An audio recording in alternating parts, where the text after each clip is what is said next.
புதுச்சேரியில் காங்கிரஸ் ஆட்சியை கலைக்க மத்திய அரசு முயற்சிப்பதாக சமூக நலத்துறை அமைச்சர் கந்தசாமி குற்றம் சாட்டியுள்ளார். பாரதிய ஜனதாவைச் சேர்ந்த 3 பேரை புதுச்சேரி சட்டப்பேரவைக்கு நியமன சட்டமன்ற உறுப்பினர்களாக நியமனம் செய்த மத்திய அரசை கண்டித்தும், துணைநிலை ஆளுநர் கிரண்பேடி புதுச்சேரி மாநிலத்தை விட்டு வெளியேற வலியுறுத்தியும் காங்கிரஸ் கட்சியினர் 2வது நாளாக உண்ணாவிரத போராட்டம் நடத்தி வருகின்றனர். உண்ணாவிரத போராட்டத்தில் அமைச்சர்கள் நமச்சிவாயம், கந்தசாமி, சட்டமன்ற உறுப்பினர்கள் மற்றும் கட்சி நிர்வாகிகள் பங்கேற்றிருக்கிறார்கள். போராட்டத்தின் போது பேசிய சமூக நலத்துறை அமைச்சர் கந்தசாமி, புதுச்சேரியில் காங்கிரஸ், திமுக ஆட்சியை கலைக்க பாரதிய ஜனதா முயற்சி செய்வதாக குற்றம் சாட்டினார். புதுச்சேரியில் முழுமையாக 5 ஆண்டுகளுக்கு இந்த அரசு நீடிக்கும் என்றும் அவர் கூறினார்.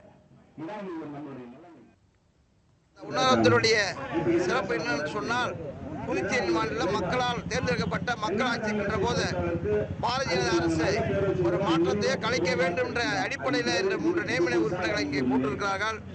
காங்கிரஸ் சட்டமன்ற உறுப்பினர் ஒரே ஒரு உறுப்பினர் கூட மாறுவதற்கு வாய்ப்பில்லை, மாற மாட்டார்கள். ஆட்சியை கலைக்கவும் முடியாது, மாற்றவும் முடியாது.